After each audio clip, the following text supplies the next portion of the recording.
Yo lo primero que les recomendaría es la recomposición de la Junta de Accionistas. El MEF Que ya se debería tener, anunció. pero todavía no sale el decreto, o sea, todavía no se dice que la mayoría dependa del MEF. Ahorita la mayoría depende del MINEN. Ya la semana pasada habíamos conversado con Eri García, que se encuentra aquí nuevamente. Él es exdirector de hidrocarburos del MINEM, porque se hablaba del presupuesto que no se le iba a asignar directamente desde el MEF. Pero hoy tenemos otra noticia, y es que la calificadora de riesgo Fitch Rating le bajó la calificación a Petroperú y la perspectiva sigue siendo negativa. Bienvenida, exitosa. Buenas noches, Catiusca, Pedro, un gusto estar acá con ustedes. Bueno, la calificación se veía venir, ¿no? La anterior calificación decía que la empresa para mantenerse o mejorar necesitaba aporte del Estado, cosa que todavía no se da, a pesar del último anuncio que le van a garantizar líneas de crédito y reprogramación de deuda. En la práctica todavía no está un apoyo real del Estado y por eso ha venido lo que todos sabemos, le han bajado la calificación a la empresa. A ver, hablemos en cristiano, lo que significa esta calificación rebajada para Petroperú. Según lo que se sabe, Fitch le rebajó la calificación a B+, desde BB+. El perfil crediticio independiente, SCP, se mantiene en CCC-. La perspectiva de calificación sigue siendo negativa, según se lee la nota que se ha publicado desde Fitch. ¿Qué significa esto? A que a este paso podríamos bajar ya a C. Y eso seguir bajando. Seguir bajando si es que no se hace algo con la empresa. Y bueno, toda la deuda entraría a especulativa o bonos basura, como se le dice en el mercado. Y lo que se necesita ahora es que ya el Estado dé un apoyo, necesita un apoyo. Hay dos caminos. Mucha gente no está de acuerdo con la privatización de la empresa, ¿no? Pero las deudas, o sea, ya con las deudas que tiene, en la práctica el Estado ya no es dueño de la empresa, los acreedores son dueños de la empresa porque tienen mucha deuda. El otro camino es lo que la vez pasada conversamos, es que el Estado debería entrar realmente a reestructurar la empresa, cosa que hasta ahorita no se ve, ¿no? En la práctica, ¿no? Se dijo claro, en la conferencia de prensa. práctica, por ejemplo, la Junta de Accionistas la tienen el MINEN, 60%, 40% el MEF. El ministro del MINEN antes era director de los trabajadores. El directorio de Petroperú son ex Petroperú. Los directores del MEF renunciaron, ¿no? Entonces, es un poco complicado ahorita hacer una reestructuración real, ¿no? O sea, la única forma de hacer una reestructuración real es que sea personas independientes, que no tengan relación con la empresa o con los trabajadores o con los ex trabajadores. No podría haber un director trabajador, ¿no? Dentro del directorio, porque si no cambiamos las reglas, tenemos dos caminos: o los acreedores la toman o la reestructuras bien para que de acá a un año no te vuelvan a decir necesito dinero. Pero Petroperú económicamente es estratégico para los peruanos. Hablemos en ese idioma. A ver, Petroperú es estratégico, sí, porque de una u otra manera todavía tiene el 30% del mercado y podría dar señales de precios competitivos al menos a una parte del mercado. Podría ser más estratégico, sí, porque tiene una refinería moderna, pero si mejora su operación y su gestión, podría ayudar al país. Pero si no mejora, de ser estratégico, también nos puede perjudicar a todos. ¿Por qué? Porque Petroperú en el mercado pone el precio. Mucha gente no sabe eso. Petroperú es el que te marca el precio. Entonces, si es una empresa eficiente, te va a marcar un precio competitivo para que todos compitan. Pues si es una empresa sobreendeudada, muy grande, con una carga enorme, sus precios siempre van a ser altos y todos los demás van a pegarse a ese precio. Entonces, ¿conviene tener una empresa nacional? Sí, pero que sea eficiente, ¿no? Una visión corporativa. Claro, ¿no? tenemos dos ejemplos claros en América. Tenemos Pemex, ¿no? Que es una empresa que prácticamente la tiene que fondear el Estado siempre, el Estado mexicano, y tienes otra empresa muy eficiente que es Ecopetrol, ¿no? Que tiene una participación pequeña privada, pero todo su gobierno corporativo lo maneja tipo privado.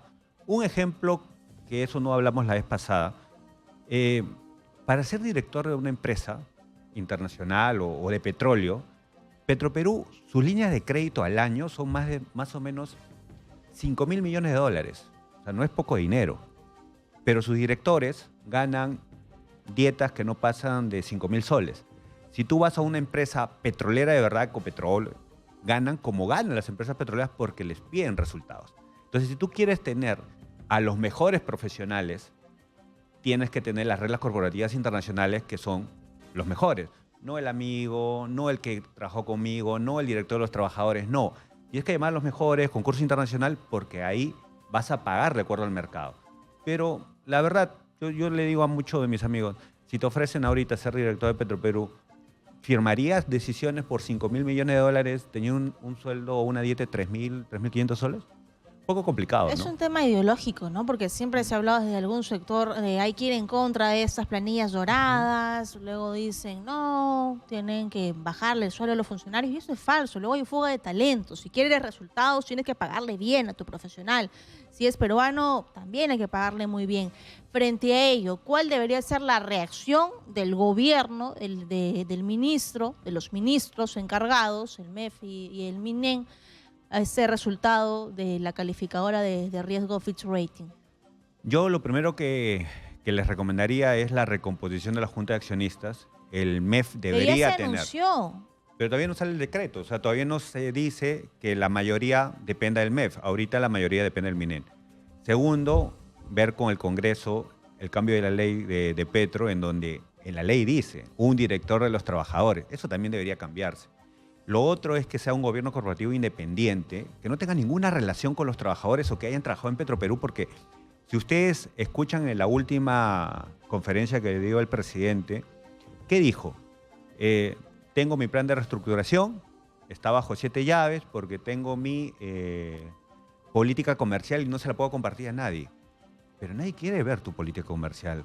Queremos ver si la empresa la vas a partir por líneas de negocio, si vas a reducir personal, cómo lo vas a hacer. Eso no dicen, porque es complicado hacer programas de reestructuración. Por ejemplo, Ecopetrol cuando hizo su programa de reestructuración, jubiló gente. O sea, hizo un programa de incentivos y sacó mucha gente, la redujo la empresa, entró el capital privado a manejar la empresa, pero siempre la mayoría es del público, pero el manejo es privado. Y la productividad termina siendo Así mayor. es. Y aquí productividad podríamos tenerla, porque existen lotes de yacimientos petroleros que se encuentran en la espera de ser explotados, de ser explorados. Tenemos reservas de hidrocarburo que están en una situación muerta, porque simplemente no tenemos o la estabilidad jurídica necesaria o una empresa estatal que pueda dar la talla frente a ello, porque a Petroperú no le ha tincado ni siquiera cuando anunciaba que iba a ir de manera societaria a un lote en particular. Ni eso le ha funcionado muchas veces y eso también repercute mucho sobre la imagen de la empresa. Lamentablemente creo que en estos 2 últimos años el manejo del sector ha venido de menos, ¿no? No se tiene, lo que tú dices, una visión, cómo reactivar el sector. La reactivación del sector petrolero tiene muchas aristas, ¿ya? Y no se están tocando. Una, por ejemplo, es cambiar las normas de regalías. Si yo fuera privado, me voy a los países vecinos porque pago menos regalías, por ejemplo. Segundo, permisología. Tampoco se ve el tema de permisología porque en otros países las fases de exploración son mucho más rápido que te den el permiso. Tú no vas a estar esperando 2 años, 3 años para un permiso, mejor me voy a otro país. Y algo muy importante que en el Perú no se toca es la conflictividad social. La conflictividad social de muchos pobladores cercanos a pozos, ya sea por derrames, ya sea por cierre de brechas, reclamos válidos de la gente, el Estado todavía no encuentra un mecanismo eficaz para cerrar eso, ¿no? Siempre hablamos de obras por sectores. Y entonces muchas veces le puedes llevar agua a una población, pero no tiene el colegio, o no tiene la posta, o no tiene la pista. Cuando deberíamos cambiar un poco el esquema de llevar obras en conjunto. Por ejemplo, un campamento petrolero o un campamento minero, cualquiera de los dos, cuando llega a una zona alejada, hace una sola intervención y tiene su campamento completo. Es lo mismo, el mismo esquema deberíamos replicar porque la gente está cansada. La gente ve que explotan los recursos y no tienen ningún beneficio. Entonces, si yo traigo a inversionistas, lo primero que van a preguntar es cómo está el sector. ¿Es conflictivo o no es conflictivo? Es conflictivo. las regalías son altas y encima los permisos se demoran, mejor me voy a otro país. Entonces, ahorita nosotros tenemos una crisis. ¿Por qué? Porque no hemos hecho ese cambio y los pocos lotes que se los has dado a Petro, y creo que es la visión de darle a Petro, pero no cambias ninguna regla. Entonces, estamos desincentivando también la inversión de los demás lotes, porque no tenemos las cosas claras, ¿no? Sin embargo, eso no opina el ministro de Economía y Finanzas, Alex Contreras, que hoy día ha señalado que Petroperú es sostenible económicamente tras haber alcanzado el 100% de la capacidad de producción de la nueva refinería de Talara. Esa es su respuesta frente a este resultado de Fitch Rating. Lo que pasa es que Petro, a ver, para explicar un poco lo que dijo el ministro de Economía. O sea, la refinería al 100% sí te va a dar ganancia. El problema es que Petroperú tiene una deuda, un pasivo. Entonces, si tú neteas, todavía vas a estar 2 años, por lo menos 2 años, pagando. Pero para asegurarnos como peruanos, para que no fondeemos más a esa empresa, la buena noticia es que ya estás operando la refinería. La otra buena noticia que nos ayudaría a todos es que la manejes bien, para no generar más deuda, ¿no? Porque si no la manejas bien, podría generar más deuda y esas proyecciones de ingreso... Tienes un carro de lujo y pones a alguien que no sabe manejar. Lo que pasa, yo sí creo que deberías tener un mecanismo de selección de directores independientes que no dependan de la decisión política. Ahí está justamente el problema, lo que justamente estaba pensando en este momento cuando mencionas de la capacidad que puede tener Petroperú con la refinería de Talara. Pero si no tienes al personal calificado, si el presidente del directorio o si los directores son designados a dedo por decisiones netamente políticas de quien está en el poder, llega otro al gobierno, llega otro ministro y los directores van a tener que ser cambiados porque ese no me parece porque tengo mi propio director. Y bajo ese mecanismo de politizar una empresa estratégica estatal, seguiremos viendo a Petroperú cómo es que va camino a ser calificado como basura en el tiempo. Claro, por eso es importante que esta situación crítica nos dé una lección positiva, ¿no? Que tenemos que aprovechar para cambiar la forma de operar la empresa. No debe, a los congresistas les pido, por favor, cambien la ley que no puede haber un director trabajador en el directorio. Está en una ley. ¿Por qué no puede haber eso? Porque dentro de la gobernanza corporativa, ya, los trabajadores es un stakeholder más. No toma las decisiones de la empresa. La empresa la toma la decisión los dueños. ¿Y quién es dueño de la empresa? Todos los peruanos, representados por los ministros, no los trabajadores. ¿Te das cuenta? Es como que tú te sientes en la mesa a negociar tu pliego de reclamos. Eso no se ve. Entonces, es importante que ellos salgan. ¿Qué otra cosa es importante? Que ahorita el directorio tiene que ser independiente, ¿no? Desde diciembre no tenemos a los directores del MEF. Bueno o malo, el MEF siempre ha puesto directores independientes, vamos a decirlo. Pero lo que nadie está hablando es que los directores del MEF han renunciado en diciembre del año pasado. Yo hasta ahorita no he escuchado por qué han renunciado, ¿no?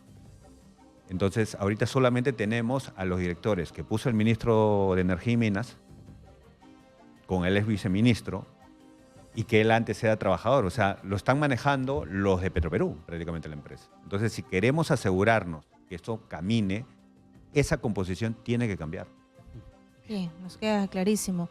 Eric García es director de hidrocarburos del MINEM. Muchas gracias por la aclaración y seguiremos entrevistándolo y seguiremos llegando al mismo punto. Tenemos que tener una cultura y una visión corporativa para esta empresa nacional. Muchísimas gracias. No, gracias a Muchas ustedes. gracias.